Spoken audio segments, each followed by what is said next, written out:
Welcome back to Style Esports, ladies and gentlemen, for the semifinals of the Zon division. My name is Dia. I am joined by the one and only DJ on the desk, and we got a good matchup for you tonight. xFlow Esports versus Tempo Chaos. Both teams battling it out have made their way to the semifinals. You would have seen Tempo Chaos just a week ago. Yeah, Tempo Chaos coming off a win. xFlow / CrossFlow coming off of their win as well. Don't worry, guys. We asked them in chat if they what name they like. They like both of them. So even though it is xFlow, maybe we'll mess around with them from time to time throughout the match. But we do see the bans coming in very, very quickly here. Both these teams seem to have an idea of what they are doing. So like the fact that this implies some good scouting coming into this matchup, because you got to prep for semifinals. You are one win away here from heading to the finals, from giving yourself a chance to win it all. And I'm actually surprised with the way the draft has gone so far. The preparation seems to have been not only in preparing for what the enemy would play, but for what they themselves would change up about their play style, because the Karma even being hovered is something totally different than what we saw from Tempo Chaos just last week. I am really happy though that we end up seeing something like Kha'Zix and Hecarim taken away from Tempo Chaos, because those are champions that were able to roll over the game for Alone, and we talked about maybe CrossFlow wanting to play through the jungle themselves.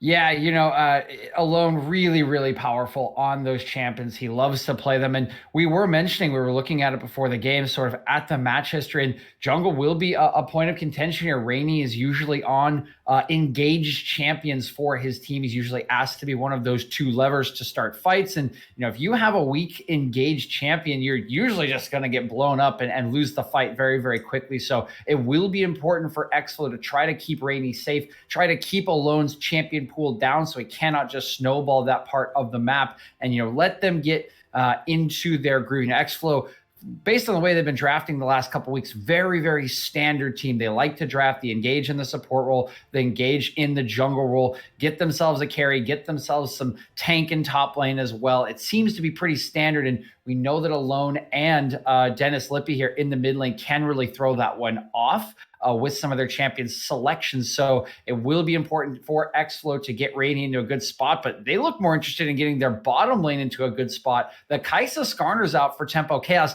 and they're going straight into a Karma Vayne. This Vayne, of course, this Karma could be flexed, but that could be a very powerful bottom lane. I really like this potential Ivern here as something to try and mitigate the damage that Skarner can do. Ivern very supportive, but let's talk, like you say, about the bot lane here. Karma Vayne is a really interesting investment in so early on for xFlow Esports. I like it because we didn't really see Tempo Chaos play through bot lane at all, and now all of a sudden you're forced to address the potential threat of a Vayne. Yeah, Island is usually a big rock for Tempo Chaos, and it's something they like to draft around, they like to play around. He was a monster in their last 5 games, pretty much on any top lane champion that he did select. So it may be a bit of a change in focus here from Tempo Chaos. It's a good thing for them that they already have the Skarner, Vayne. Basically, the biggest weakness of a Vayne, hard CC. You can dash, you can go invisible, but as soon as that hard CC lands on you, your life is miserable. And there's nothing that makes Vayne's life more miserable than a Nautilus. So much guaranteed CC in that kit. You can just pop the ulti and just make Prey's life absolute hell on this champion. So really like what they've done with the rest of their phase 1 picks here on the side of Tempo Chaos. We'll have to see what they continue to do in phase 2. They've already taken Akali away from Rue, been doing some scouting on the OPGG. Rue's been playing that one a lot recently. Yeah, I like that we see this removed from the table, because Akali is somebody who can just tear open your game plan. Nautilus here, you have to expect that xFlow thought was going to come out, because Admiral Aardvark has been loving the pick, locks it in more often than not. I'm hoping that it's something that they're prepared to deal with in their game plan. The other thing that I think that they're definitely thinking about, at least in the back of their minds, is Island in the top lane. Because even though we haven't seen a top lane pick just yet, the fact that we see it saved and we see a Vayne locked in into a player that normally plays tanks and his team relies on is actually really big.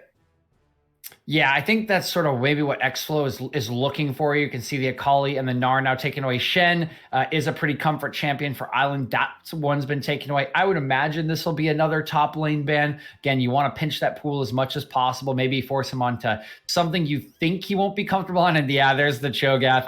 I kind of thought that might be it, Dia, after we were peeping the match history. He's been kind of slamming on that Cho'Gath. So xFlow doesn't want anything to do with it. But we will see what Tempo Chaos will get in the R4 selection. Based on what we've been saying about Island, I would imagine this is their mid laner, and they will save counterpick to get him on something he's comfortable on. But no, they're actually just going to go towards that safe top laner. It's the Ornn to give the tankiness, to give the engage, as well as, of course, those ornaments for late games. They will save that mid lane counter pick, and now these will be two critical picks for xFlow. They've got that Vayne, which is obviously the focal point of this composition. The Karma and the Ivern will provide the shields, the speed ups, the extra, everything that Vayne could ever want, but they need to round out this draft with a couple things that can get them priority, that can keep Rainy safe as he goes through this jungle, and that can help them with these team fights. The Volibear will do that well. Should be just fine into the Ornn, but not really an inspired counter pick, not something that's going to run this Ornn down in lane most of the time.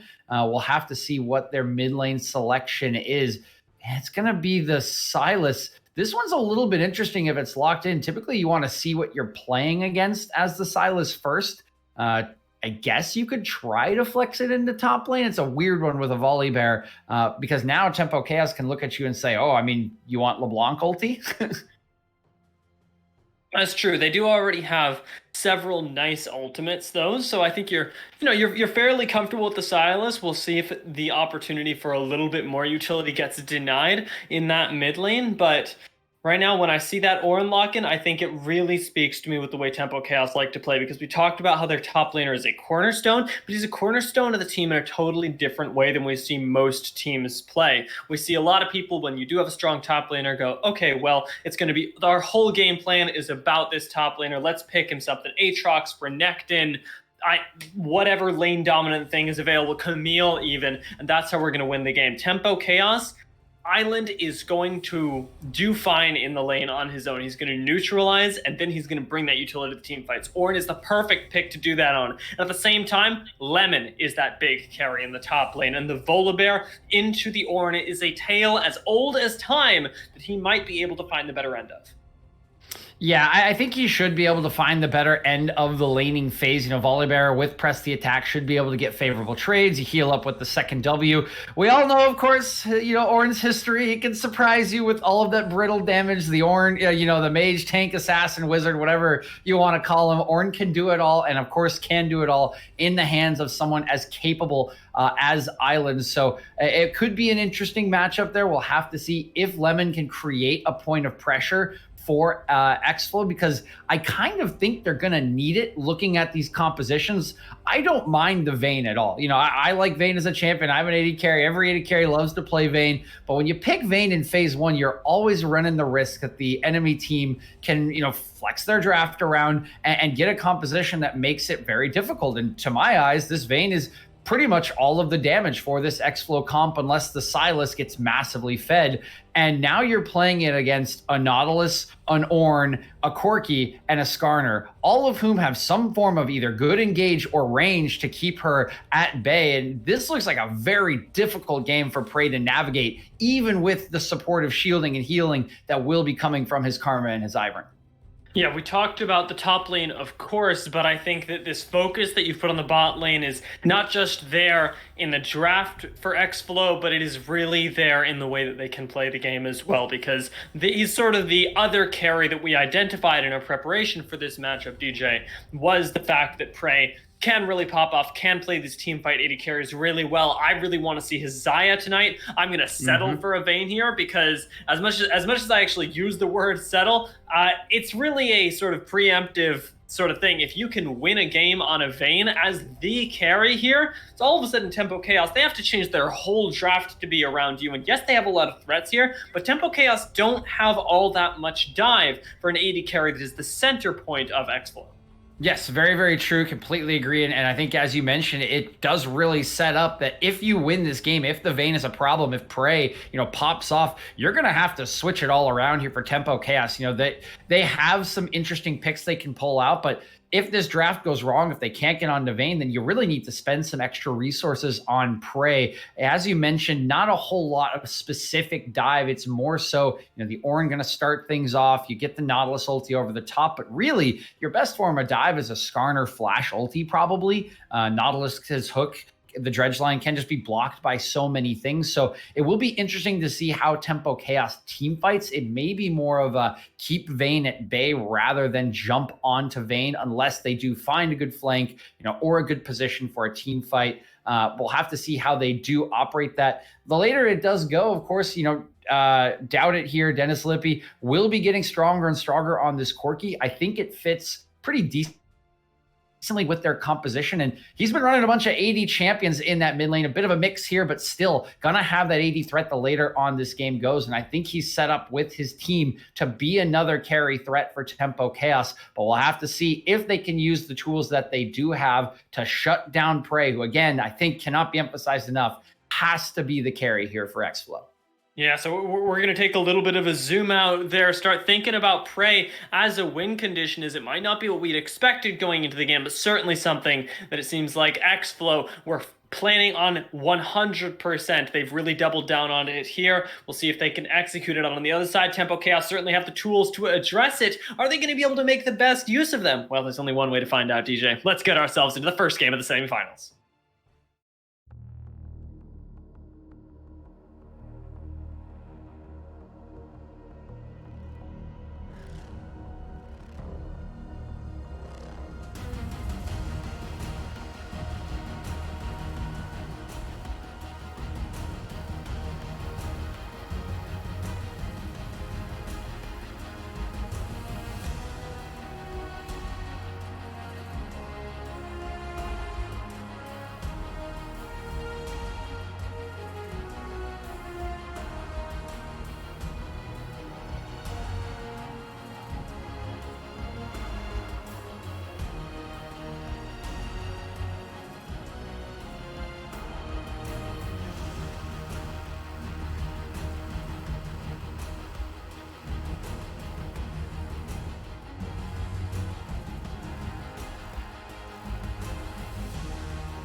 So, here we go.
Welcome back to the Rift of Style Esports, ladies and gentlemen. Semi-finals, Zon Division, xFlow Esports. I'm going to do it all the time. Versus Tempo Chaos. We finally hit the Rift here, and we were having a pretty tense chat back there, DJ, about the win conditions of these two teams. And we were going back and forth on who actually wins these mid-game fights. And I think that says a lot, not only about us as analysts, but about how many win conditions these team compositions have and how many different ways the team fights can play out. It feels almost like a chessboard.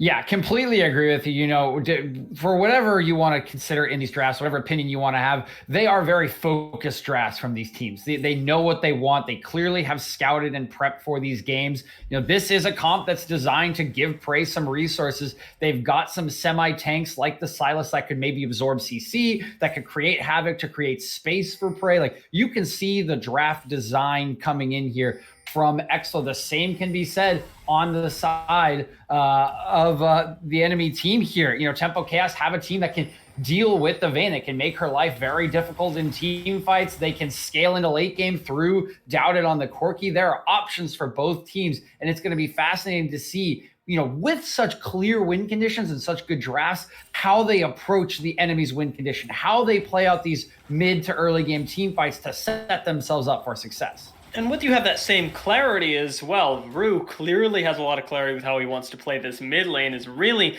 taking the pain to Doubt it, even in the melee versus ranged matchup that Corki, we know, should dominate. We're panning across the map now just to get a look at how all these lanes are playing out, and everybody's actually playing these pretty safely.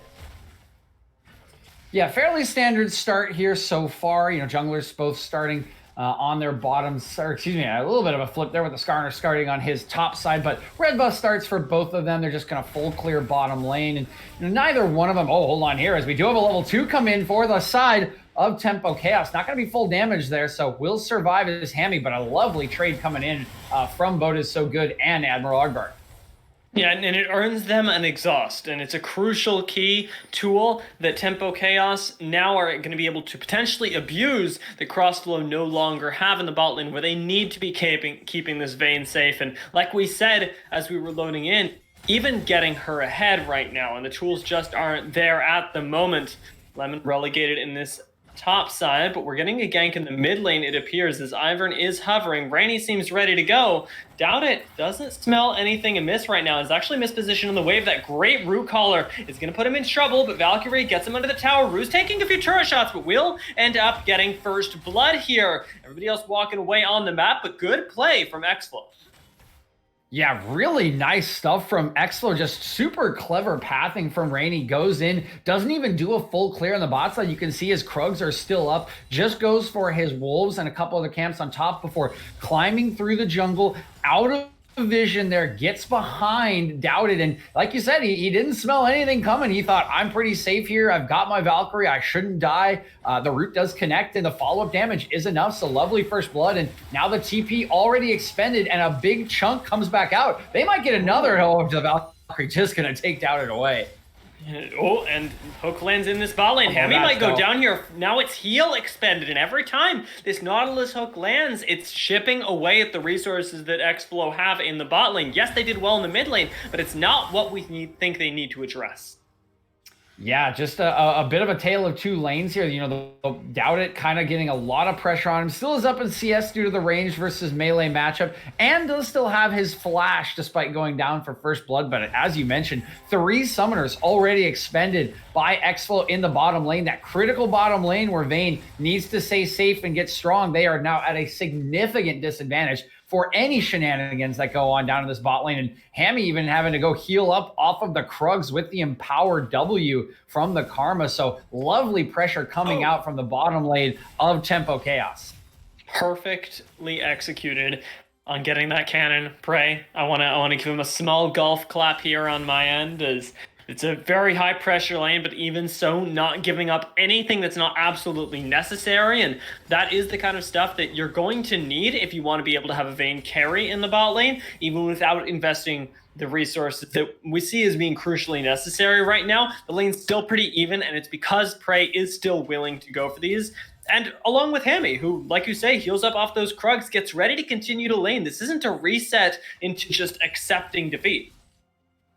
Yeah, certainly is not. And, you know, the one really good thing for xFlow is despite all the pressure, they've set up the lane in a very good spot here. You know, it's a partial freeze coming out from Prey, allowing him to get access to all that CS, staying safe. And you can see Boat and Aardvark don't really feel comfortable moving forward here. Not sure if they've seen the jungler in a while, so a little bit afraid of the potential for Rainy to be down there. We know he's already been active picking up first blood in mid lane, so can just show up. But now you can see 3 members hanging around mid lane. They'll probably have an idea of where the jungler is at the moment, and it looks like Prey wants to shove that in for his first reset. Alone hasn't been spotted in some time now, so they should have an idea that he is reaching around that level 5 mark soon, and the safety of the lanes right now is limited for xFlow. Taking a few chunks out of Aardvark there. Doesn't get that 3rd hit, but there are multiple members in this bot lane, so that chunk might have been just enough, as the turret dive could come in with the lane the way it is. Rue's level 6. This could absolutely be a dive. Exhaust goes down again. Admiral Aardvark is the focus, but Bo gets in the way and should be taken down for it. One last auto would do it. Prey secures the kill, and now Rainy in a sticky spot does have that Sugar Seed. No level 6 on Alone means that xFlow get to walk this one out. Hook connects, but Admiral Aardvark, you are going to regret that one, my man. Gets blown up. Prey secures that final hit one more time, and now the Vayne is 2-0. You commit the members exactly where you need to, and xFlow, they're off the ground. Yeah, this is beautiful stuff from xFlow, and it's great macro play as well. It all stems from the first blood here. Because Rue has the teleport advantage from getting first blood onto Doubt It, he's able to sacrifice half a wave. He goes down to bottom side with Rainy, and he's already ticked level 6, so they're so tanky with the shielding, with the stolen ulti. They make the dive happen. They get the first kill. Bit of an overstep, I would say, from Aardvark to Dredgeline back in. He loses his life as well. And then Rue can just teleport back into mid lane. You know, he's 11 CS down, but you will 100% take that for 2 kills on your win condition Vayne onto Prey, and setting the enemy bot lane so far behind as we got all in a top lane. Top lane might be exploding as well. Those brittle procs are really doing work right here. Island could find the kill, and he will. Turns it around onto Lemon in a completely unexpected scenario. I don't think Lemon thought that damage was coming, but instead eats the bad end of the stick, and now Island finds himself up a kill. The one good news story for Tempo Chaos. Yeah, and I mean, what have we not said about Island already? A rock for Tempo Chaos, showing it off once again here. Even on an Ornn that we haven't seen him play in a while, so comfortable in the 1v1. It looked for all the world like Lemon was going to take, you know, he's the one ulting in. He's the one trying to get the full engage. He thinks he's going to get the kill, and Island just turns it right back around on him. Has a pretty solid lane state. He's on that champion that will always be useful with the long range engage with the ornaments later on in the game. So lovely stuff from Tempo Chaos's rock here in the top side, and giving them a point of pressure after things have been going so well for xFlow in the bottom lane. Not denying that back there, but keep your eyes on where Alone is on the map. He just dinged that level 6, and this is the level, the play that Skarner is known for, is hitting the level 6, has the flash available, can gank any lane he wants to, and deny them the ability to play the game. for multiple seconds in a row. Now, Admiral Aardvark, though, wants to deny Prey the ability to play the game. He doesn't have the utility here, misses the dredge line out as well, and I think we're just going to see a dead Nautilus here. It's another 300 gold that goes on to Prey, and disaster for Tempo Chaos. Yeah, that's pretty disastrous. I mean, it's a little unlucky there. Well, hold on here, as there might be an all-in in top lane again. Jungler's here. He's going to feel a little unlucky too. His islands can 1v1, but it doesn't look like he can 1v2 here. Rainy has shields for days, and all of a sudden those chunks aren't taking nearly as much out of Lemon as he takes down his brother for a kill. With backup in the mid lane, Rue is going to have an easy time of it, taking down Doubt-It as well. The score is 6-1, and xFlow Esports, they look like they are in heavy control of the game.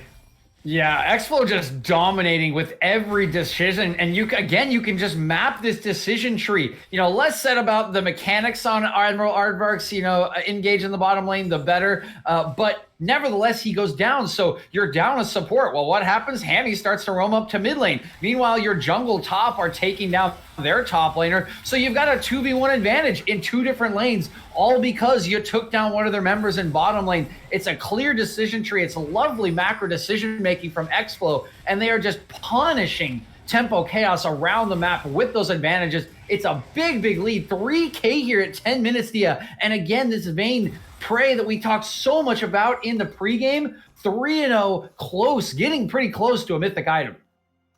And once that mythic does come through, it's only going to get worse and worse and worse. Kraken Slayer is expected from Vayne, as it's normally something that'll help you really chew through everyone at the same time. True damage, something that she already has in spades. Although we're not going to be focusing on the bot lane right now, as Doubt-It once again has to pray for his life. Ironically here, Hook will connect. Doubt-It invests the flash to get away. Exhaust goes down, and Alone flashes forward, looking for the suppress, but ends up having to settle for Rainy, who still manages to survive. Hammy on the side is going to make sure that Admiral Aardvark doesn't get that hook. Prey and Hammy are the ones in trouble. Alone does not, crucially, have the impale here, and Prey decides that it's his time to shine, goes for the engage on the side here, and they're playing with fire right now as Hammy gets hooked in, gets taken down. Prey can't finish off the kill, and isn't anywhere near the rest of his team. Flashes away to save his own life. The Trigger Seed comes in just in time. Rue in the front line is undisturbed, ends up picking up another kill. The hook lands onto Rainy, and he goes down, but Lemon has finally arrived, picking up a kill of his own. But without an Admiral Aardvark on his tail, I doubt that he will be able to survive. Still has that flash crucially available. Will he invest it over the wall? Looks like he's going for it, and he will manage to escape with his life. But it is a trade that does not go in the favor of xFlow Esports. 3 for 3, and even trade does not go well for you. Yeah, even trade not going to be the best, particularly with the way the game has been going. Should have had a pretty significant lead, and it was just such an awkward fight. We saw how effective the shields and the healing were from Hammy and Rainy in this fight, but you were just so split up, 2 members on either side of the 4 stack coming in from Tempo Chaos, and Island got the first roam, so even by the time Lemon got down there, a lot of the fight was already over. Members chunked out, members dead, and overall, it's a good play coming out from Tempo Chaos, and they're looking for another. That's definitely the start of a good play for Tempo Chaos. Is that Nautilus did not have a lot of a health bar to speak of. Alone gets out of there with the phase rush, but it's not a happy day for you as Tempo Chaos. It doesn't look good.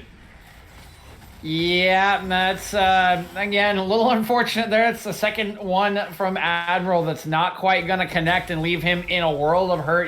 This is not Thresh, ladies and gentlemen. You land the hook on something, you're probably not going to make it out of there alive.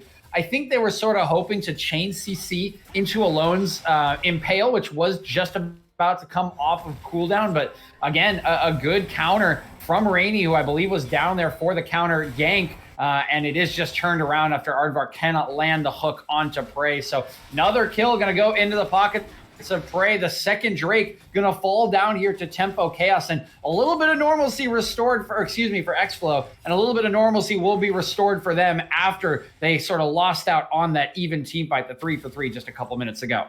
For now, I'm looking at the kill scores and gold more importantly right now, and it is limited the time that you're going to have to breathe here. Moonstone Renewer was just picked up for Rainy. You've got to imagine that Prey sitting on 1,300 gold at this point. His mythic isn't far away. The Iceborne Gauntlet completed in the top line is going to make this Volibear more tanky than you might have initially thought, and if you can actually make a front-to-back team fight happen, unlike last time, xFlow is going to have a much better time of it, and it's going to be very difficult for Tempo Chaos to actually be able to play the game with a front line that is essentially non-existent right now. Island, the only one that can really put up a fight.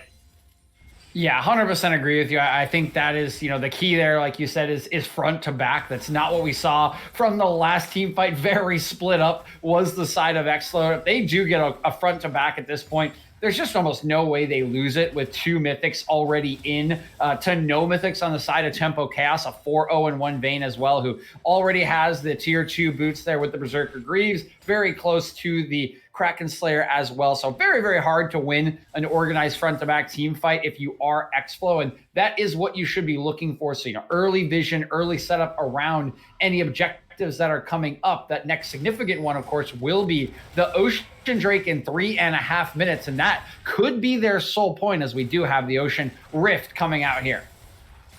It's expected to be at this point, since as much as we didn't see a team fight go as much in their favor as we thought it was, it isn't going to be a team fight loss, and they've maintained and even spread out that 3k gold advantage that they had earlier. Now to 4k, continuing to get ahead are xFlow, and the next dragon should be all but theirs. We'll see if Tempo Chaos hit any power spikes before then, as Corki's power spikes aren't as prominent this season as they have been in the past, but there's always hope here with the hyperscaling mid laner.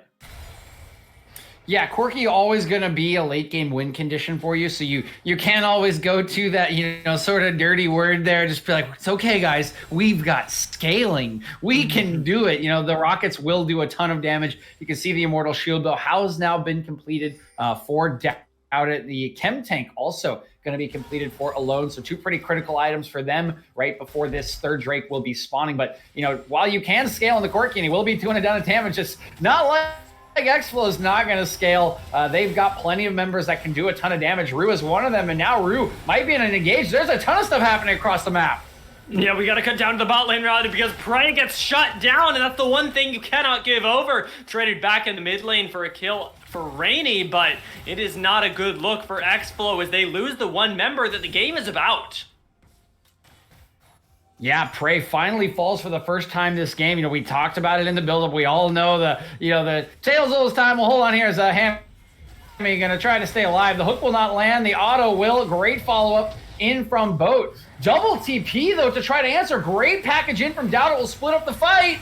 It's very late here, but Lemon is playing that front line. Doesn't have enough HP, though. Gets shut down by Doubt It. And now Rue finds himself up creek without a paddle. Can't find the kills. Can't find the damage. Alone manages to survive. And the carries of xFlow are not so lucky. Closing that gold gap. Tempo Chaos make the play that none of us saw coming.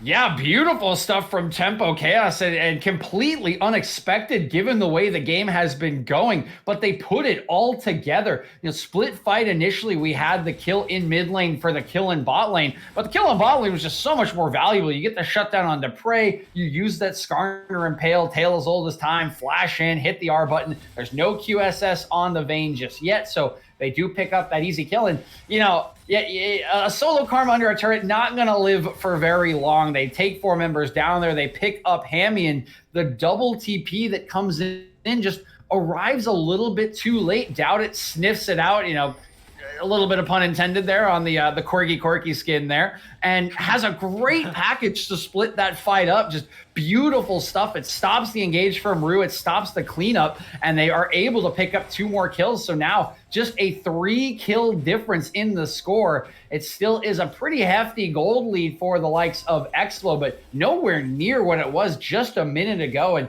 that will give a lot of hope, a lot of extra time to get to some items for the likes of Tempo Chaos. It was good execution, but it was over nothing. Now the fight is over something very specific. Sole point for xFlow, and Rainy has sort of an awkward engage there. Alone is going to take this moment, just pincer him in with the Impale. Still managing to survive with that Trigger Seed. Is going to be good news bears for xFlow, and I don't just mean the Volibear here because it's Prey, the one that we're focused on. Picks up a kill on the way out. The Vayne is massive right now, and without a jungler, you've got to imagine that Tempo Chaos cannot contest this massive objective anymore. Yeah, Rue just going to kind of like show face here in mid lane, but this should just be a free Drake to xFlow. And I got to say, do not agree with the approach to that team fight. I think this is something you mentioned, in the buildup is maybe someone on the side of xFlow. Hold on here, as they look like they might want to engage. Big engage onto Doubt It, pops everything to stay alive, including his own lifeline passive on the item. Admiral Aardvark forced to get away here as Rue goes under the tower thirsting for blood. Shutting it down is Lemon, putting Boat So Good very far back here. An island is left on one of his own here. Lemon gets a shield on his way out, and xFlow don't even take that much damage in a dive that earns them yet another kill. Dude, Double Moonstone is just busted in these fights. I mean, look at how much they heal and shield. Like you said, they were under that turret even though it was turned off for a good 4 shots, and nobody took any damage in that fight. It's just so hard to deal with these members at the moment with all the utility coming in from their support jungle. I mean, there's a Bramble Vest on Island, sure, but that's your only source of healing reduction on the side of Tempo Chaos at the moment. You just cannot hold off these members of xFlow who are so far ahead already, and just getting these heals and shields on top makes them nigh unkillable. Another big fight for them. They pick up the Ocean Drake for free, and they are once again back in a super comfortable spot after a couple of hiccups there in the bottom lane. And super comfortable is a weird thing to say because of exactly what you just mentioned, the hiccups in the bot lane. But the fact is that Ocean Soul is the one on the table this game, and it's something that can just straight up win you the game, especially with the problems that the healing is already putting up. I mean, look across the board, only the Thornmail is cutting that healing. It's not going to be enough, and it's about to get so much worse in the next 4 minutes if Tempo Chaos can't do something and do something drastic about it. Yeah, they're going to need to do something pretty drastic, but one of their drastic options is already off the table here, Dia. I mean, look at the itemization for the Vayne. Prey, paying his taxes, doing his dues. We got the early QSS. When you are this important to your team composition, I love to see it come out there for the second purchase. So beautiful stuff from Prey, from xFlow, and they continue to just be primed here to win the game. And that's something that I wanted to mention before that last big team fight came out is, you mentioned that, if a member of xFlow can absorb CC from the enemy composition for Tempo Chaos, it can set up Prey to carry these fights. The CC needs to be focused on Prey, and Alone elected to impale Rainy, of all people, in the build-up to that fight, to that third Ocean Drake, and now you don't even get the option of trying to impale Prey. That is off the table, so it becomes so much harder to try to take down this critical carry for xFlow. Every single outer turret has just fallen as well, which is going to deny them what you already see here. Vision and map control. xFlow starting to push their way into the jungle here are going to be able to deny gold, expand that gold gap for themselves, and get themselves unanswerable pressure around these neutral objectives. Alone trying his best to secure his Krugs, will manage to pick up most of them, but the fact remains that xFlow are the ones that run the map right now, and Tempo Chaos don't have a whole lot of room to work with in, as we mentioned, finding these plays that they need to be making. Yeah, Tempo Chaos is trying to get whatever scraps they can around the map at the moment. Alone fighting off the entire enemy composition for his chickens. The vision line being set up here in the enemy jungle. You can see wards both inside the Baron Pit, inside bottom jungle for the likes of xFlow. They're doing good prep work here as it's 22 minutes in. The Baron is on the map. The Soul Point, or excuse me, the Soul Drake coming up in just a minute 15 here. That is certainly going to be the objective on their minds, and they are setting up so well to do so. There is a teleport on Island, teleport also on Lemon, so Island can just sit there and absorb this wave, can still join the fight. You can see everyone starting to move down towards this bottom side. Prey taking a recall right now to pick up the last of the itemization that he possibly can as everyone gets ready for what really could just be the breaking point in this match. I like that you bring up the teleports too, because these top laners are something that we talked about before the games even began here as cornerstones for the team. Lemon has so often been there as this form of assistance initiation, has been showing up and being able to shut down turrets, keep his team moving forward, whereas Tempo Chaos, more often than not, are just using Island as a meat bag. They haven't been able to get the big engages off with this guy. It's just him buying them time with the actual tankiness that he has, but the utility is all being left to the front line that is completely isolated. Lemon gets hooked in right now, and that could change. Trigger Seed, though, is massive in the healing, shielding we talked about before. going to keep him alive. Even Daisy, having the time of her life in this front line, looks like she will go down. It's no ultimate for Rainy. Yeah, good patience there from the likes of Tempo Chaos, and now an ulti down as the Drake has spawned. Will they be able to take advantage of it? Packages up for Doubt. Island still has his own ultimate as well, and that's really what can start the team fights right now, but they haven't got enough vision in these brushes. Rue playing with fire right now, up against Admiral Aardvark and the like. Control Ward is in the pit though, so Tempo Chaos maintain control for now, with Crossflow really challenging them. Hook lands onto Prey of all people, instantly forces the flash, and the dredge line into the back is going to be enough for right now. QSS from Prey gets him out, but the knockup isn't going to be able to be QSS'd. Gets the trigger seed here, manages to survive. Rue just as lucky over here, absorbs the killer instinct, and Prey all of a sudden full health now from nothing, cannot be answered. Looks like he wants to go aggressive right now, but he goes too far forward. Gets both and Tempo Chaos with perfect patience. They turn this fight. They're looking for the kill on him. He forced the flash, but they got what they came for, the fight, and now the dragon. We have seen a couple of slip-ups from Admiral Aardvark with those dredge lines in this game, but when the moment matters most, this man does not miss. Absolutely smurfing the fight is the Tempo Chaos support. He landed 2 hooks onto Prey in that fight. The man with QSS, the man with all the gold. Still everyone trying to stay alive. They're going to chase down Hammy most likely. Wow, did they not take the Drake? They did manage to take the Drake. Okay, that's critical. Teleports are out here. Can Doubt get out? I'm not even sure. Lemon trying to chase him down. I think he's out. Yeah, I think you're just going to walk out. Okay, Chaos is finally over. Every TP expended there for the side of xFlow to try to get a cleanup at the end of that fight.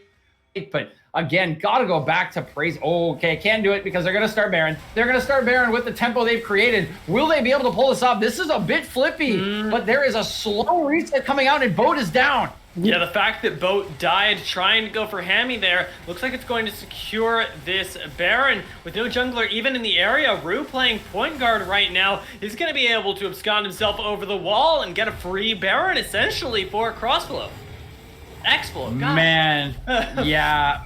Man, Dia, I gotta say, I feel a little bad for Tempo Chaos here because, again, they played that Drake fight so well. They were so far behind going into that, but Aardvark just landed CC after CC onto Prey. There were a couple of brilliant 3-man knockups that came in from Island as well, and that allowed the cleanup to come in from Boat. But as you mentioned, the double TP was still available for the likes of xFlow. They come back in, all their members are looking for cleanup, and Boat dies, overextending for the enemy support. That's just enough tempo apparently for xFlow to just walk right over to the Baron and take it for free. So now, despite losing the fight, despite the great turnaround from Tempo, they just find themselves behind in tempo again. Baron on all the members of xFlow. They've already taken down mid tier 2. They're getting vision in the enemy jungle, and they're looking to break this one open and just fall back to the next Ocean Drake in 3 minutes. Now, you and I talked a little bit about what we're willing to allow these teams in terms of mistakes. And we saw Tempo Chaos, and we said, okay, well, I think it takes them around 3 fights of burning their CC on frontliners, potentially, until they realize that they have to save it for Vayne. They know that now. My question is, how many fights for xFlow is it going to take to realize that Vayne cannot be in the front line here? I'm going to say it takes just that one, although I'm willing to push it to 2 because it doesn't seem like Prey's confidence is going anywhere. Yeah, Prey just absolutely frontlining it, just pushing forward, dumping the autos in, now on 2 full items with the Phantom Dancer completed. So at a very strong point, we're going to land on the island, but should be just fine. Is already gotten the Ornn upgrade onto the Frostfire Gauntlet. It's now the Rhyme Forged Grasp, so we'll be feeling pretty tanky about himself. But, 6 autos from Prey will still probably be making him feel maybe not so tanky. Lemon can shut down a turret right now, has the ultimate available, and really his health isn't going to be taking any hurt right now. So just being able to play this frontline game, try and poke out Tempo Chaos, but the Siege really isn't that great from xFlow, and they're going to have to back off, rethinking how they used that Baron because it hasn't gotten them a lot of value. Nope, certainly hasn't, and I think you're absolutely right. The Siege just not that great. You got 2 Moonstone champions there. Daisy usually is pretty good for sieging, but there are some pretty tanky members on the side of Tempo Chaos, so they just step up. They take a little bit of damage to take down Daisy, and there's really not a whole lot left. Vayne is great in team fights and great at shredding tanks, but yeah, Siege, not one of her better qualities there with the low range, with the single target damage. It's been found to be a little bit tricky for xFlow to siege these turrets. They will just now have to back off, try to set up for the Drake that we mentioned. It's coming up in 1:15, so I like that they are establishing early vision. They don't want what happened at the last Drake fight to happen again. They want to take this soul, they want to take this buff, and use that to leverage into the next big Baron or Elder objective that comes onto the map. Rue expending the Ornn ultimate that I'm sure was just expiring. I've seen so many things from Silas. I'm absolutely sure that was what it was. Okay, yeah. We'll have that ulti down, but oh wow, look at how fast that thing cools down. He's already at half. That's pretty insane. Silas That's a lot of ability haste on Rue. Silas has a very, very low cooldown at the best of times, and well, it is very certainly the best of times for xFlow, although they find just Rainy and Rue right now. I believe Rue should be able to escape here, but the Zanyas comes in a little bit late, and Rainy has to flash away. Hammy gonna get pulled back in as well. That's one pick, and I think we're gonna make it two right now as the double kill goes over to Boat. And hey, the same thing isn't gonna happen as happened around the Drake last time, but it looks equally as disastrous as now you've lost two members, and xFlow once again are gonna be missing out on the chance to contest an objective that could very well win them the game. Yeah, they definitely are. They want to get here, but I think this is extremely risky. Like, you have no access to that pit. Your jungler's already half HP, so they will just give it up. And yeah, we were saying they were trying to set up so it didn't happen again, but it happens again here, Dia. And this time it's honestly just Rue, I think, overstepping a little bit. Silas is a slippery character. You could always dash over the wall, but he gets the interaction wrong. He dashes at the same time as Island is going to knock him up with the Searing Charge, so he doesn't actually complete his path over the wall. He tries to flash Zhonya's to safety, but it's just not in time. He gets surrounded by the enemy team. There's no follow-up from his team. Prey's in the bottom lane, so he just falls. And with him down, it's an easy cleanup onto Hammy. The team fight breaks down, so bit of a misstep there from Rue, and that will cost them another objective and another 5 minutes for that dirty scaling word to come in. Doubt it on 3 items now with the boots as well. So even though he's 1, 4, and 6, this Corki starting to look more and more terrifying as time goes on.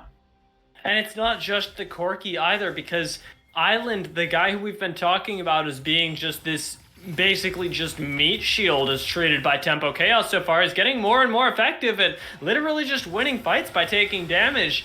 There's nothing that xFlow have if Prey isn't there to actually be able to chew through this guy, and Prey wasn't there just now. These mistakes from xFlow are punishable, and Tempo Chaos are getting to a point where their own scaling is starting to match in the 5v5. It's all about Prey and how well you can play around him now, because the gold at this point in the game at around 50,000 for each team just doesn't matter anymore.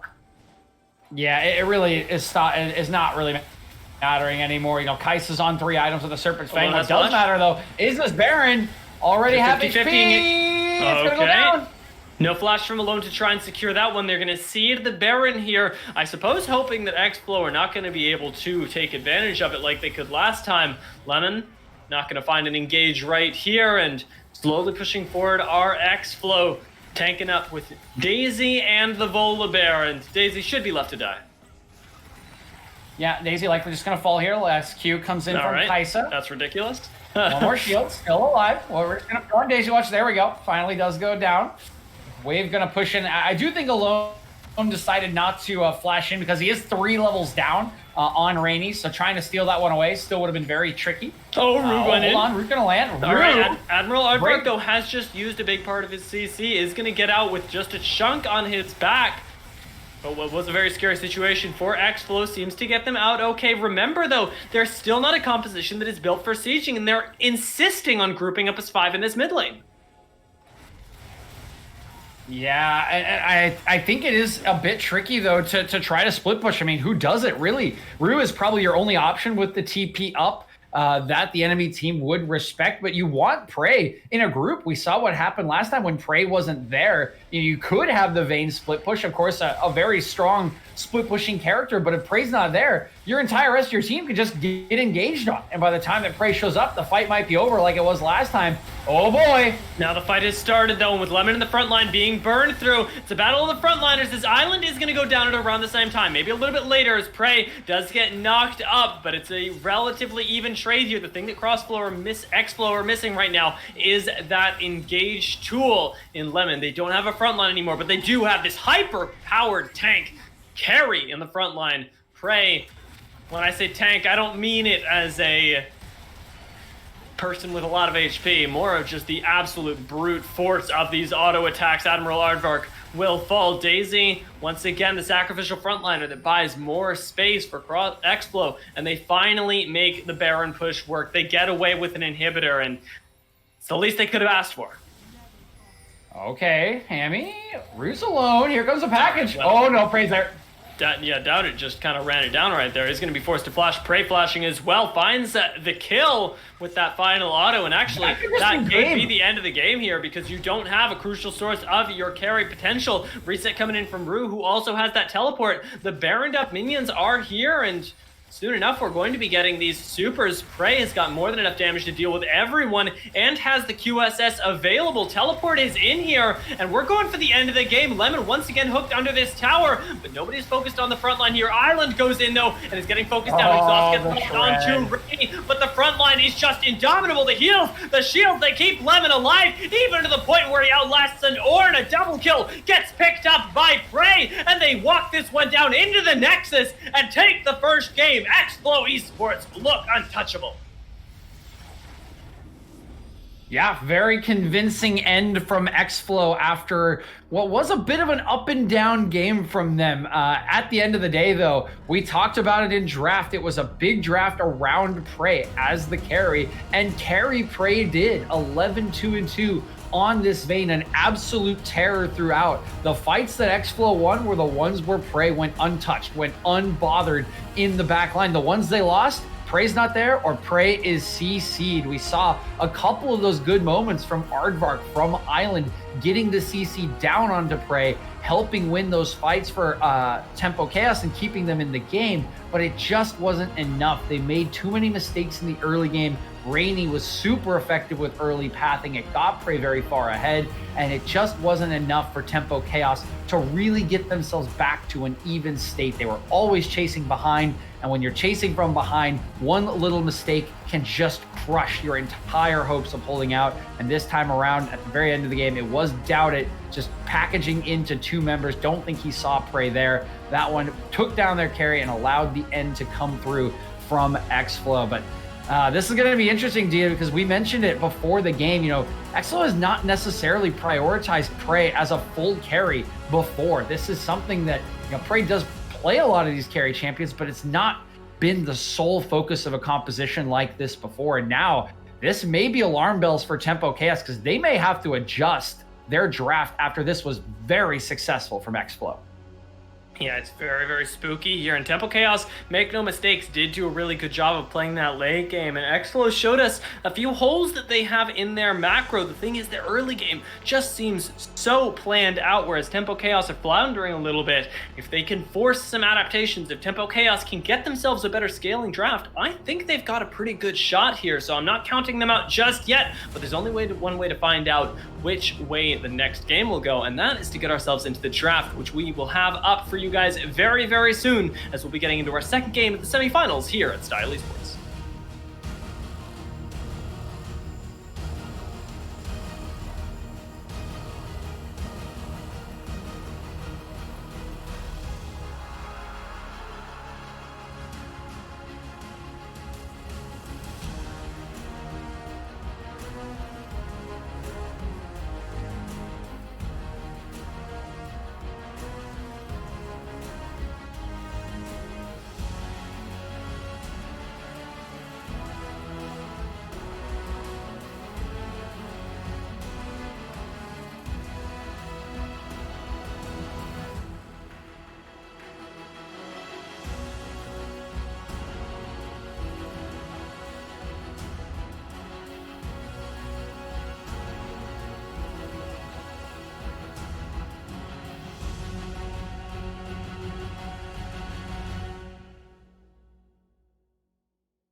So, here we go.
Breathing underwater, deeper than the waves, floating like a feather to another day.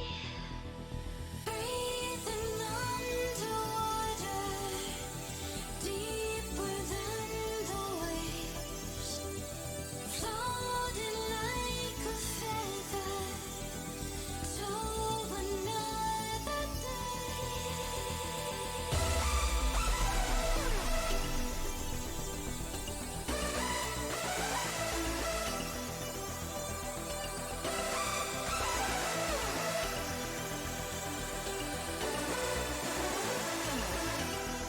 So, here we go.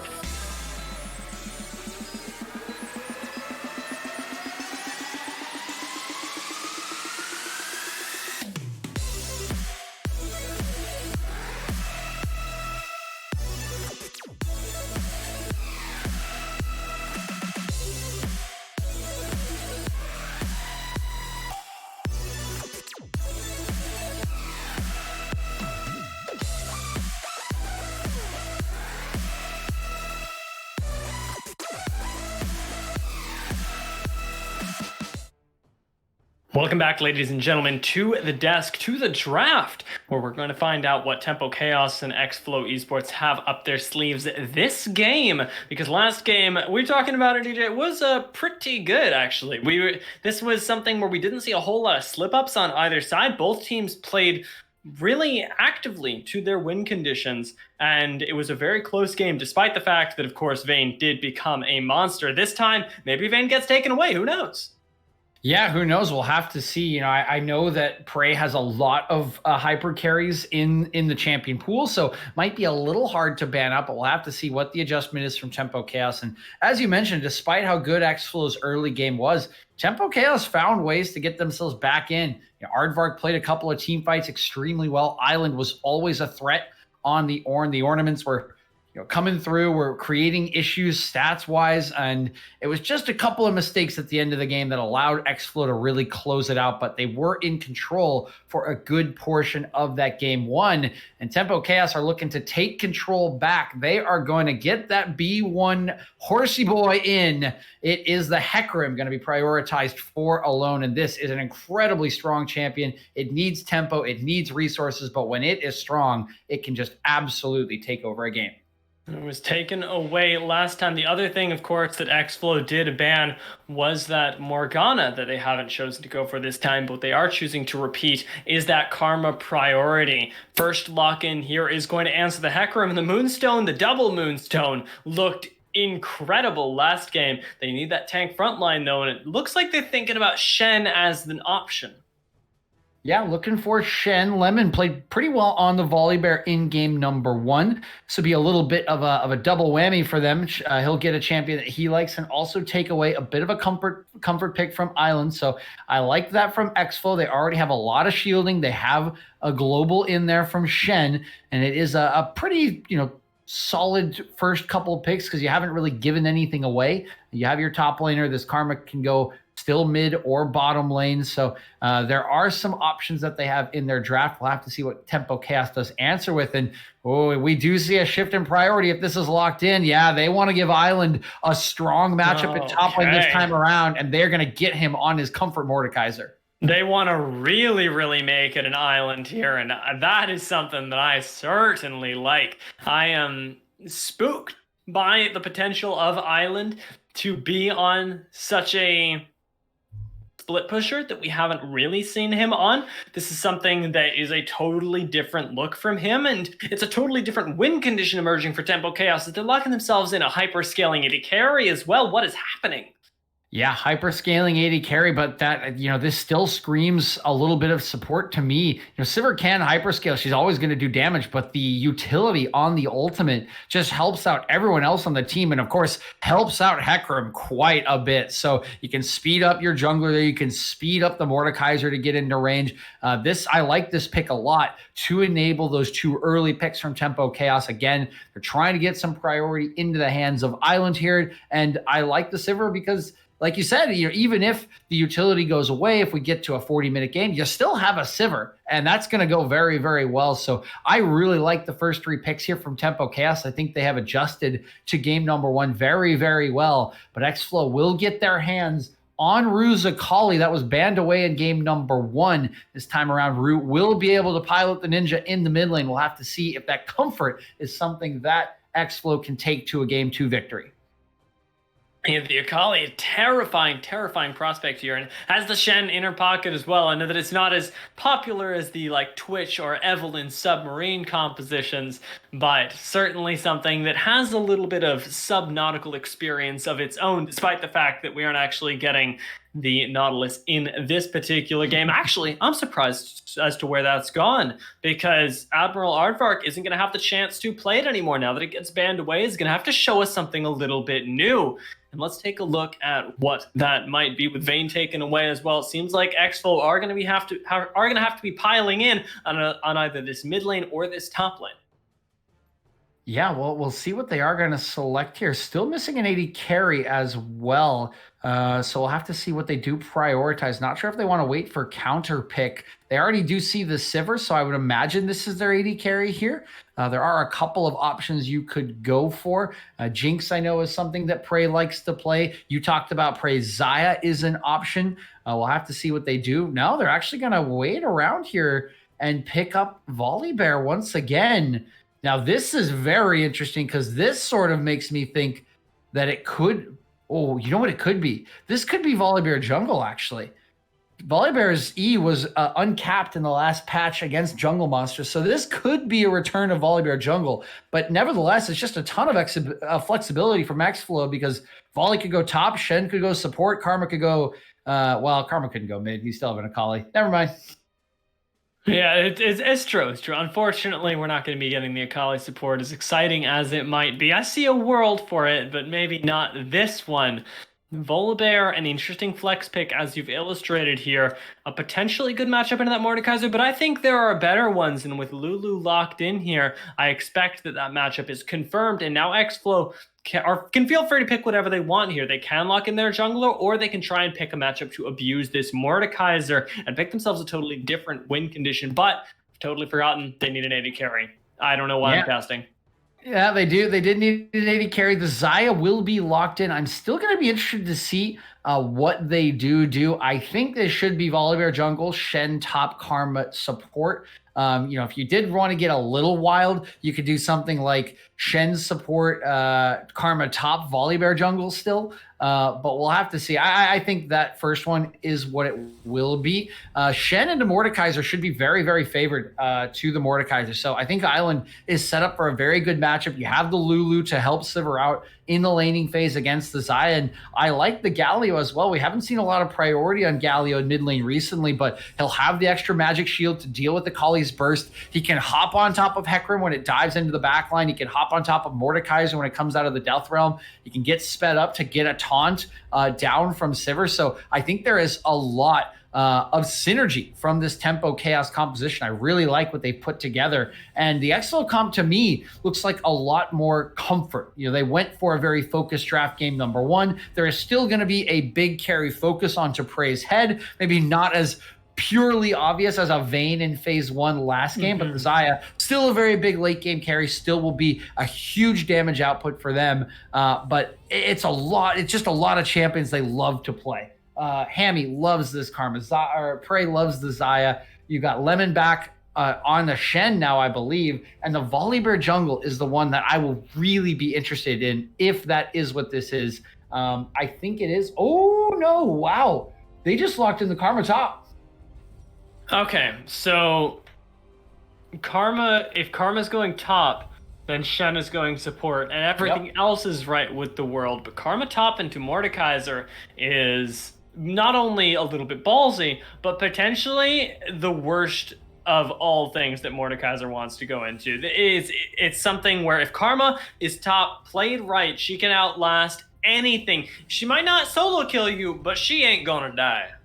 Yeah, it's sort of the Gragas there. That was the sort of point of Gragas for a long time. You just sit there, you sustain, you stay away from the enemy champion, and I'm intrigued that xFlow have gone for this. It almost feels to me like the draft went in a way that they decided to make this pick later on. They just prioritized the Karma early because of its flexibility. I think they might have intended it to go to support initially, but seeing Island get on that Mordekaiser makes them go, okay, we don't really want this smoke with Shen, so let's just nullify this matchup top. Let's let Lemon get on that Karma, still provide all the utility that you provided from the support position, but now just shut down Island in top lane. Don't let him get out of control. Instead, they'll put the Shen in bottom lane to match up with the Lulu Sivir, give Prey that sort of engage there. Still have of course, the Stand United to join in on fights, but the one thing that hasn't changed is still Rainy on this Volibear. We talked about Rainy beforehand. He's a lot of engage. There's a lot of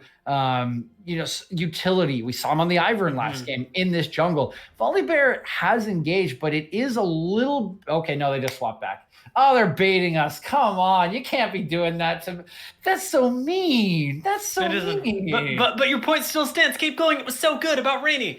Okay, so Rainy on this champion is going to be a little bit of a different focus for him.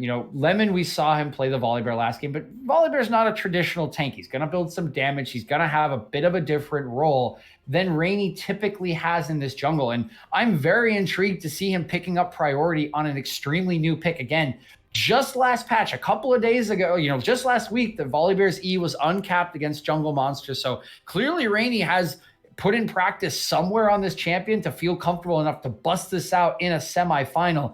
My eyes are going to be on him on a new pick in a bit of an unfamiliar role for what he usually does for the team to really help xFlow try to get a win in this game number 2 and carry them on to the finals. Yeah, and that is what I'm really focusing on, is this sort of comfort that you've talked about here for xFlow. When they want to close out a game, of course, they go to what they are comfortable and the things that they know. But which is going to win out? What you know and what you're comfortable on, or what you've thought out and what you desperately need as Tempo Chaos? Because if they lose this game, they are out. They no longer have the chance of making it to those finals, and it is their last stand up here. So let's find out which of those will reign supreme. Is it the desperation? Is it the comfort? There's only one way to know. Let's move into game number 2 at the semifinals here at the Zon Division on Style Esports.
So, here we go.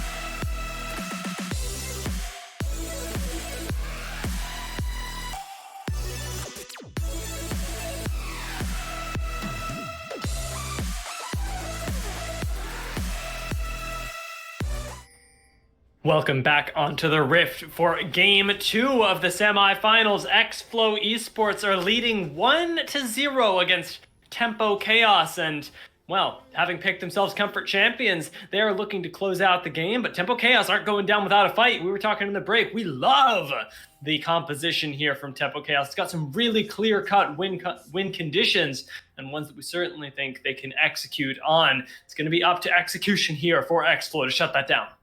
Yeah, certainly will. And they're on a bunch of comfort champions to execute. You know, when you are on comfort, typically you can execute a little better. You know how to play the champion. You're super comfortable in the matchup.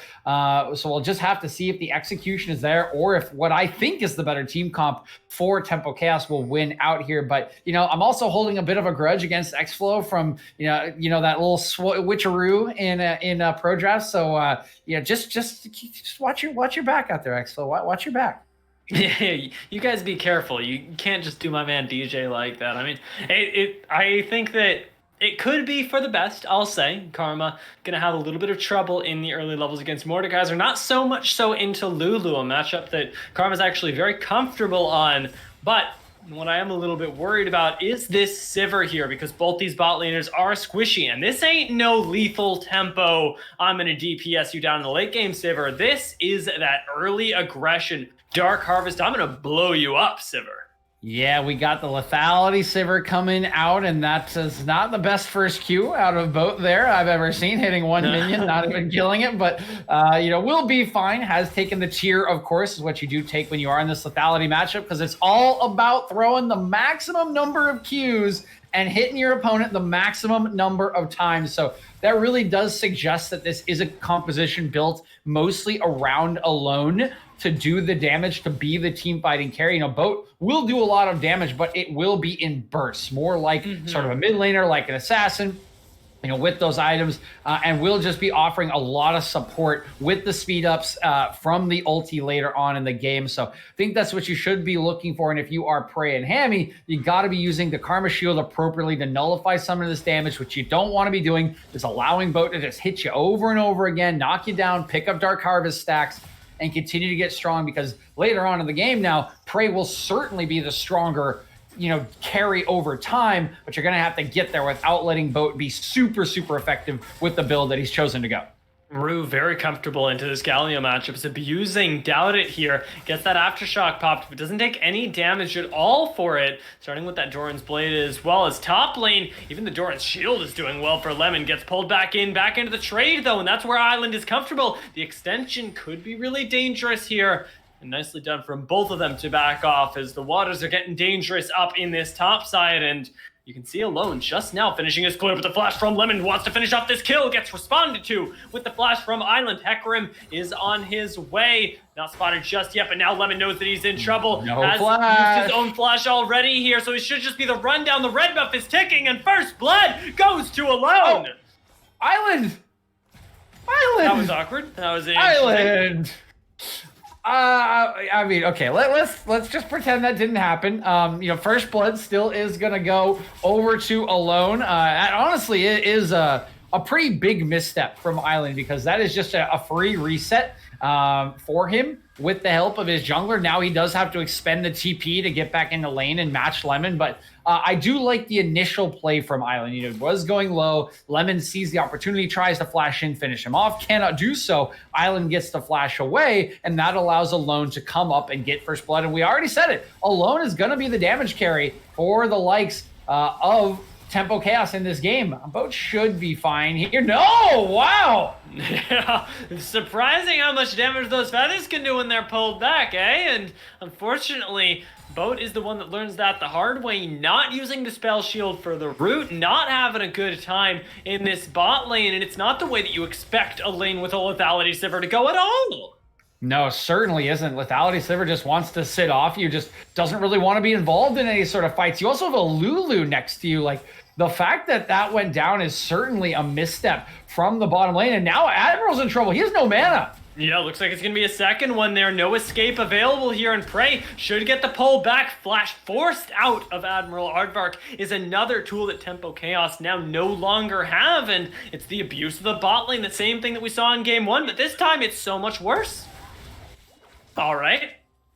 Yeah, like... All right. I accept it for what it is. Yeah, I mean, I don't know what to say other than, you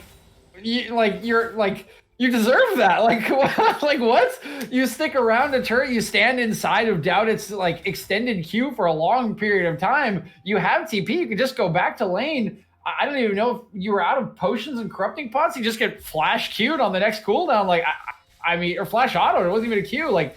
I don't really know what's going through Rue's head there with no pots to heal up, but it's just a great punish from Doubted, and it seems to be really what's happening here. A lot of punishes coming out from the likes of Tempo Chaos in some of these plays. The thing that's really going right for xFlow, of course, is that bottom lane that is just outplaying in a matchup that should be pretty non-interactive in this early game. So lovely start once again from Prey, who has been a big deal for this side so far tonight and looks to be set up to deal the damage once again.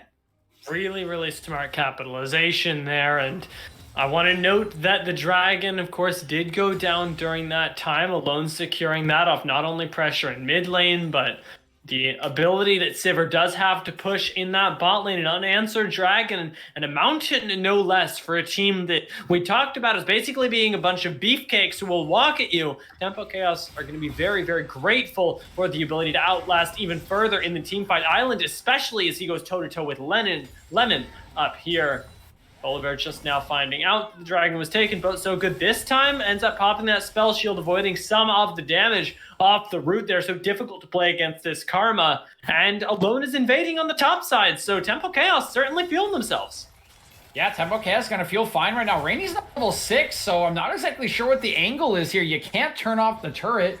He doesn't have the Rift Herald in inventory, so a bit of time wasted, and I'm not sure if Alone walked over this ward in the Tri-Brush on top side, but if he did not, they might not know that these camps are going down. They can probably assume, but you can see that Rainy's not interested in taking away Alone's camps at the moment, instead moving towards mid lane, so more time expended for this Volibear jungle that I mentioned I was going to have my eyes on. He will now finally head into the enemy jungle to try to clear some of these camps away. We'll see if he can get that full clear to try to match Alone, who already has a kill to his name, has been pretty involved, and is still up on CS. So good early play and pathing coming out from Alone to earn some small advantages.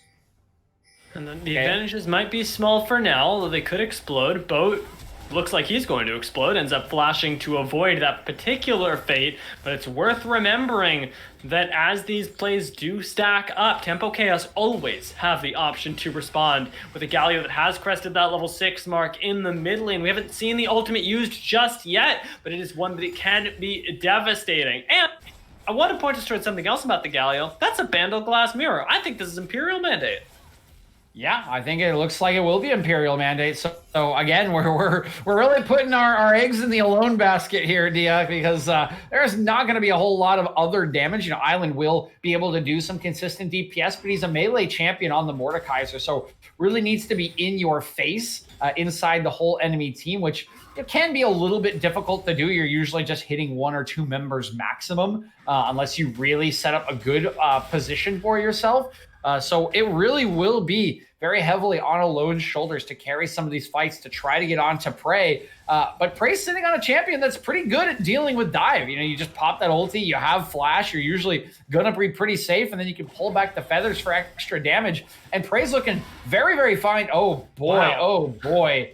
Man, Boat's been a little spooked to this game so far, D. I have to say, I'm not exactly sure, but what's going on, but already 15 CS down on a Sivir that should farm very easily. That ulti was popped. Multiple summoners have been burned, and I think it's already been 2 attempts now that it's taken him to realize that the spell shield from Sivir does not stop the root coming down from Karma. If you've already been tagged, you have to put that one out first to get the interaction correct. So hopefully he's learned his lesson on that one, but does need to probably farm a little bit better to try to stay in this matchup, because Prey just kind of accelerating away from the opponent AD carry. Look at where Alone is sitting right now, too. He wants to turn this around for his AD carry, who now is ultless, down half their summoners. Prey overextending, does have the ultimate available to him, but the polymorph expires just in time. Prey also still has the flash and the heal, so he's going to pull back, and Root Alone under the tower gets the damage straight back, but doesn't go down in time here. In the meantime, solo kill in the top lane ends up going in the favor of Lemon, and Rue is fighting Doubt It in this mid lane here, and actually looks to be in quite a bit of trouble. Rue gonna get himself out of there right quick. Rift Herald channeled, but and Tempo Chaos edging out ahead just by inches at a time. Hold on here. Okay, hold on. We'll get a charge from the Rift Herald. Multiple plates going down, but some trouble for Doubt It. Will he stay alive? Oh! Gets it crucially there in that mid lane as Hammy is expected to go down here, and xFlow are hemorrhaging a little bit of gold here. Prey needs to be able to pull it back, but oh, that wild growth is so ridiculously important. All right, over the wall, the Rainy goes in, finds himself a kill, stops the Hecarim in his tracks, and the overextension from Tempo Chaos gets xFlow back in the game. Yep, and that's exactly what it is. You know, I get it. Alone's kind of feeling it there. He played that first engage in bottom lane so very, very well. The polymorph came down, the ulti came down from Prey, and he waited for so long, waited until the blade collar was popped from Prey to hit that R button, immuning the root from the blade collar, getting the first kill. So he's feeling it. He's like, I can run down Hammy, no problem, right? I'm the Hecarim, I'll just run out afterwards. But the entire team already collapsing. They had the advantage of Lemon in their back pocket with the TP, had just solo killed Island. So with multiple members collapsing, they're able to clean up all the kills, and now they find themselves 3 kills ahead with a 1K gold lead, and they picked up the second Drake, that Infernal, to slow down any potential soul stacking. We do find ourselves facing a Cloud Rift this game, which will be very beneficial for Alone if Tempo Chaos can pick it up. But as you mentioned, xFlow doing a lot to turn this game back into their favor. This seems like something where Tempo Chaos, they've certainly got the tools, as we mentioned, not only compositionally, but now in their play to make this work for them. But it is that comfort that is keeping xFlow in it, their ability to confidently punish situations where Tempo overextend. Although as I say that, it seems like xFlow's overextended just a little bit. Root playing just around the edges of his range is actually going to pump out significant enough damage that Alone can no longer approach. Burns the second part of the ultimate to keep himself safe. We go back to a pretty even state of the game. No crucial differences in gold and levels, about even across the map. The biggest difference here is in mid lane and in top lane, just those single levels separating them on either side. Oh So, boy. as I say that, Rue could go down here. Doesn't actually have any ability to play the game right now. Gets the ultimate from Shed. Shen, who just needs to survive. And Lemon appears just as his mid laner goes down. The ultimate here from Galio is going to be enough, though, for that knockup. Doubt it needs to be traded back here, and Rainy should be able to pick him up. But the stun expires here, and now he's the one in trouble. In the 1v2, finds the kill. Lemon on the flank here, gets the taunt crucially and alone. Gonna fall one more time. A 1-for-2 in the mid lane is going in the favor of xFlow. And even as Island shows up post-mortem, it's not going to be enough with Hammy here as well. Thinking about capitalizing on this. Remember, Death Realm is available, and you can never count out Mordekaiser. Yeah, never count out Mordekaiser at all, but just not going to be as mobile as the rest of the champions. And I feel for Alone in that one, D. I can almost hear the comms in my head there. You know, Doubt it's running away. It's like, no, it's fine. I got taunt. I'll taunt him up. You can E him away, and then we can just dash out. I'll use my Justice Punch. It'll be okay. I can hear those comms happening, and he does land the taunt, but they just don't account for the second W. Rainy gets the damage down, and they're able to turn it around because the taunt lands from Lemon. It's just a little bit of an overreach. And again, I understand, trying to save your teammate. They want to do it. I know they can get it done, but it's risky, and the risk doesn't pay off. They both end up going down, despite the fact that you could have just let Doubt it bite the bullet there for the rest of the team. So they give 2 kills over instead of the 1. And the gold lead does continue to extend out a bit. Fortunately for them, there wasn't really a whole lot on the map to be taken. So no Drake there to go away. The Rift Herald was not taken down. The Rift Herald not up either, so will just be some map pressure, and that will result in the first turret going down here in bottom lane, but not a devastating loss for the side of Tempo Chaos. Yeah, the only thing about this that makes me worry is that it's first tower given over to Prey. And Prey is really scary to me, and I expect not just me, but to Tempo Chaos as a whole, because their composition is still going to struggle to address something like Azaya. It's not like something that's Jinx-y, in the sort of a way that Hecarim can jump on you. Mordekaiser can constantly threaten you, and Galio, of course, is something that keeps you from playing the game. Zaya's actually got a lot of ability to reposition herself, keep herself safe in these fights, and Prey's positioning, outside of a few questionable ones in game 1, hasn't been something that we've questioned too often. So certainly a little bit concerned as he does continue to scale up. Yeah, Prey definitely set up for success once again, already with the Kraken Slayer at inventory. Sometimes you'll see a Gale Force Zaya come in for an extra reposition, but as we've talked about, a lot of beefy boys on the team here for Tempo Chaos, so is going to go with a little bit more of the shred for himself. It's actually Shirelia's coming in for Doubt It there instead of the Imperial Mandate, so will be more about the move speed. Still a bit of a supportive item, and the team composition and all of the sort of supportive picks and itemization here makes me really interested in the decision to go Chem Tank here from Alone. And we'll hold on here as Aardvark is in a weird spot. Aardvark going to be taken down right now, we expect, although it doesn't seem like Crossfire are able to make this pick work, committing everything just onto the support here, and they don't even get him right now. Rune finally goes in for the kill and is able to finish it off, forcing Tempo Chaos out of their own jungle and retreating back into the safety that normally one would not expect to find in the enemy's side of the map. They retreat not only back into that darkness, but into the Dragon Pit that xFlow have earned themselves well.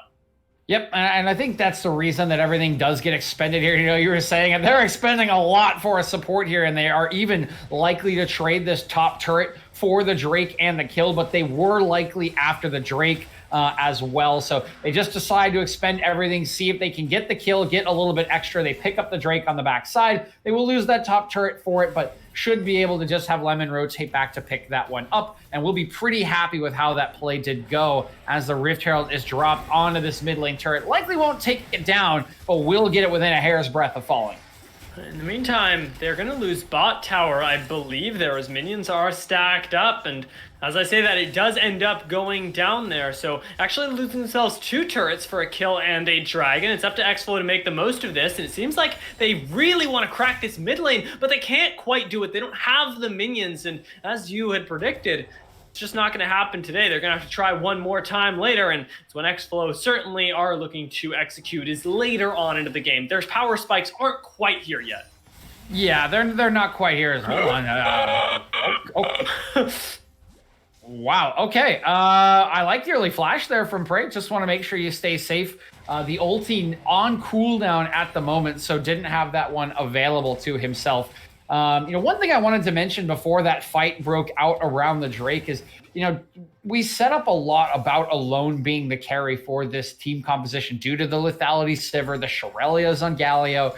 It makes me very interested to see him go chem tank here on this Hecarim. I know the tank build is still very strong, keeps you alive forever. You can heal up through your Qs and the Spirit of Dread on your W, but it just is not enough. It's not as much damage. You'll get the same amount of damage or more on your E, but the follow-up just won't quite be there. And that does make me a little bit concerned for the damage profile on Tempo Chaos later in this game. It seems very hard for me to shred a couple of the members on xFlow. It's not as if this Shen is not going to be tanky. Rainy is a bit of a semi-tank, but will still be a difficult member to get through. So I find it a little concerning, the damage profile from Tempo Chaos, and it makes me think it might be hard for them to win team fights around objectives as this game continues.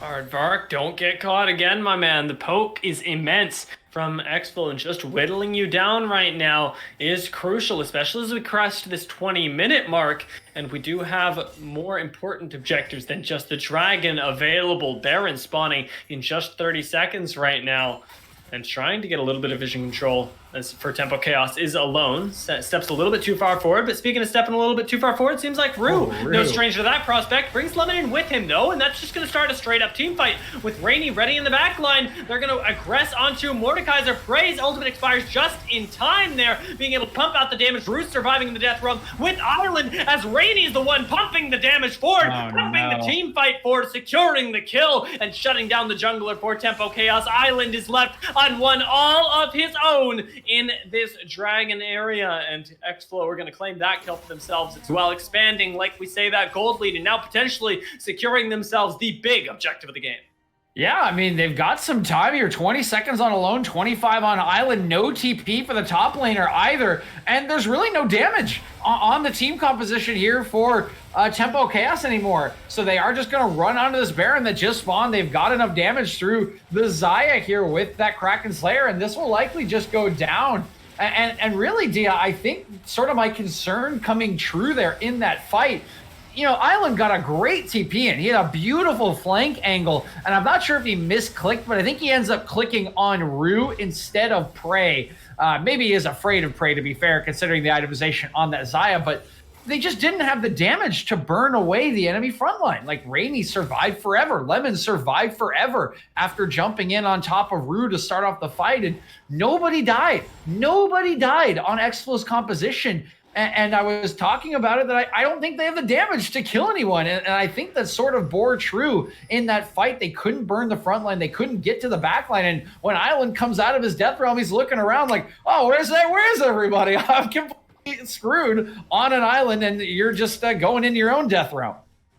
Yeah, it's unfortunate that Tempo Chaos haven't been able to get themselves off the ground enough, and I really feel like what you had addressed earlier, that tank build from Hecarim, is really something that is stuffing them a little bit. Sivir has not had the opportunity to pop off, has not been able to cheese this game, and you're relying on damage coming from somewhere. It's not going to be Island by himself, who's going more or less even at this point, and unfortunately for you, nobody else is really bringing that at this specific juncture. Shurelya's, interestingly enough, has been picked up by Doubted, as we're going to see Lemon fighting for his life in this top lane. 1v3, I might add. There's a teleport here to try and get a little bit done off of that, but even so, just keeping folks around right now is going to be enough for xFlow, as they're pushing down this bot lane tier 2, and I think that's a big misallocation of resources for Tempo Chaos.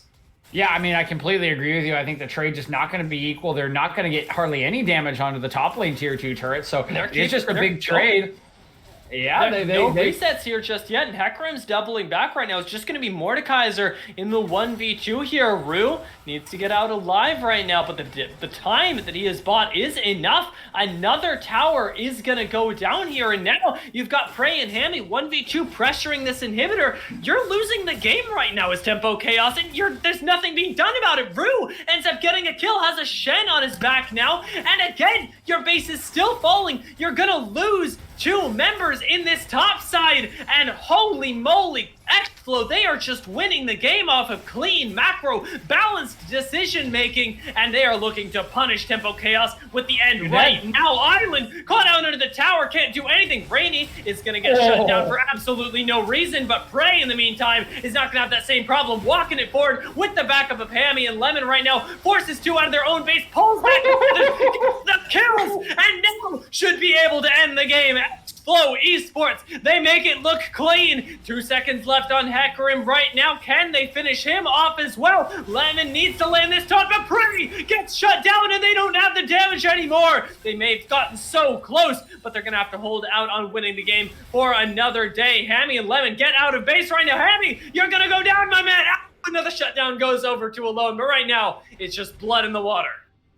Yeah, and at the end, it is just a tiny bit of an overstay. I don't even know if the members of xFlow really could have gotten out considering the respawn timer, so maybe just trying to do as much damage as they could, but regardless, the game's just broken open, like you said. I mean, it honestly smacks of desperation here from the side of Tempo Chaos. They send a bunch of members into the top lane as Tempo just going to heal up off Grom. He'll get away. There's no damage on Doubt It.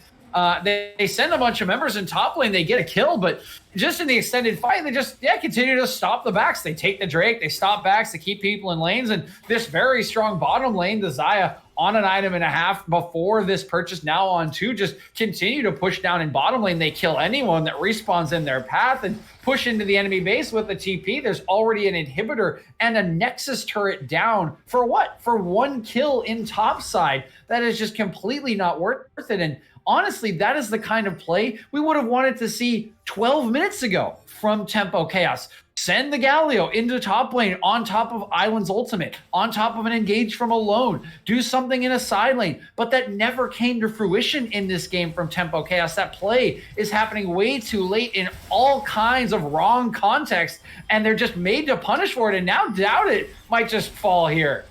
Prey is almost the same level as Doubt It, by the way. This is the power of that split push here. It's not just the towers that you've given over. It's a lot of experience and gold that's gone into the pocket of xFlow, let alone the kills that they got from that. Now, this power trio in the top lane looks like they are going to be something that Tempo Chaos honestly don't have the answers to right now. Lemon is all the way pressuring that side lane that's already been cracked open, has the ultimate to join at a moment's notice, and xFlow are free to do whatever they like on the map. There's no objectives up for them to take. They have all of them in their pocket, and they're going to get another one. The tier 2 tower in top lane is falling, and there's no response from Tempo Chaos.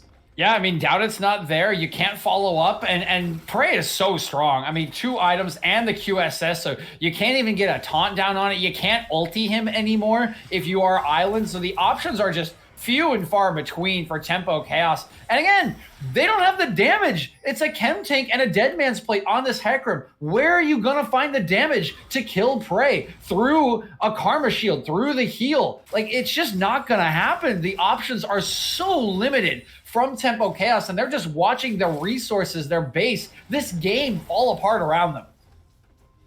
Rainy right now moving his way through the mid lane, knows he can't be stopped, can power from the jungle however he like, and you can see it with absolutely no camps up right now. No reason for Alone to enter the jungle is going to mean that there's no vision there either.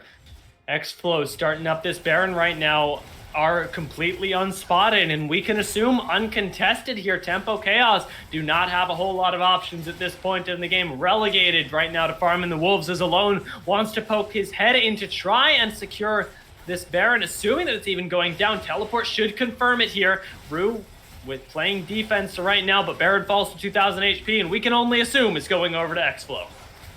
Yeah, I mean, that one's going to be for free again. It's just so hard to get in there. It sounds crazy, but I honestly almost think Alone should be trying to throw away his life there to try to get a steal. You're only down one level on Rainy. If you can get the fear on your ultimate, we've seen that done so many times. It's honestly a good chance of stealing on a Hecarim because of the CC that comes with your onslaught of shadows there. But your life even is so worth a Baron at this point because you just need time. You're so far behind in tempo and map presence and macro in really every part of the game right now to xFlow as they do take the soul now away from you. You need time to try to buy to get to some sort of power spike, to get to something where maybe you could fight over an Elder, maybe you could fight over the next Baron, right? A full 5v5. But if you just give that one up and now give up the Cloud Soul, how are you going to stop them from pushing through your base? They've already set up the 4-1. The Shen ulti is available. It's a 3-item Xayah now. Prey just incredibly fed out of his mind on this champion, and they're just shoving it into your base. Yeah, there's nothing you can really do right now as you've already got free pressure on one side here, and Lemon, another source of essentially free pressure, gets himself out with the Shadow Dash, and no real answer here. Rue going 1v1 with Alone could be taken down potentially. Hecarim's pretty tanky and has a fair bit of damage, but Redemption is going to stop that one. It's tracking. Brainy has decided that he wants to start off the team fight here with Lemon at the front line. Flashes for the taunt here, and Island is going to go into the Death Realm after absorbing the Wild Growth. Needs to take down Lemon to make this worth it, but it doesn't seem like he has the damage. He's going to pop out of the Death Realm shortly here. Lemon dashing away. Island is revealed and capitalized on just as Galio comes in though, and Brainy caught in his front line. Doesn't have the effective health to survive as Alone finishes off the Shen, and it seems like the fight is not going their way, but the Thunderstorm, the pullback, changes the battle. Island gets taken up on the final auto. Pretty flourishes forward to finish off another, and a monumental damage coming from this Xayah. It's gonna flip a team fight that looked like it was going Tempo Chaos's way, and instead deliver a swift end to their playoff hopes here. xFlow Esports with the final couple autos are gonna secure themselves a spot in Style Finals. Yes, they are, and in much more convincing fashion, honestly, than in Game 2. They punished every mistake that Tempo Chaos made so beautifully and so ruthlessly in this game. Once again, it's Prey on a carry who gets fed, who gets ahead, but this game even more so than in the Vayne game, the team just worked so well together. I mean, look at Rainy here. First time potentially on this Volibear in a competitive game, 5-1-6. Such an instrumental member of the team. Lemon handling the key member on Tempo Chaos in Island, on his Comfort Mordekaiser throughout this game. It was just a beautifully worked game from the likes of xFlow. Really following the first Drake. From that moment on, it was all them. And even before that, Prey had already picked up a couple kills. A ton of pressure, was 25 CS up ahead on boat. It was just a great performance to them. It took advantage of everything. And when given the opportunity to end the game, they made no mistake. Yeah, and as much as I want to absolutely praise xFlow, I want to make sure that, of course, because your journey does end here, Tempo Chaos, that we appreciate you for what you've done, because we got to see them play in the quarterfinals, now in the semifinals. This team is exceptionally good at pulling things out, pulling plays out from where no one expects them. And we even saw it in this game, where in fights that they had no right winning, they were at least trying for these plays. They were making these attempts at trades. It seemed like, yes, xFlow had a read on them, but Tempo Chaos really do live up to their name there. They play with chaos, and more often than not, they do manage to get what they come looking for. Today, xFlow did come out on top, and they look very convincing doing it. I think they got a real shot at these finals.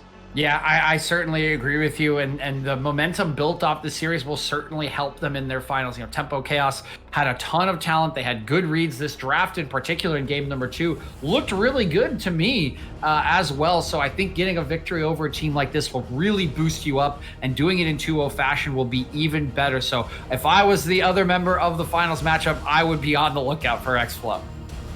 Yeah, keep your eyes peeled here, and you can keep them peeled right here at Style Esports, as unfortunately we haven't got any more matches tonight. But DJ, we're going to be back later on in the week with even more playoffs matches across multiple divisions in Style Esports, and I can't wait to see each and every one of your beautiful faces there. It has been a pleasure to cast with you, DJ, and I want to throw a special shout out, of course, to Tori on production, who absolutely slays it every time, and to all of you in the chat for tuning in to watch this amazing gameplay. Well played to both teams, and we'll catch you next time on Style Esports.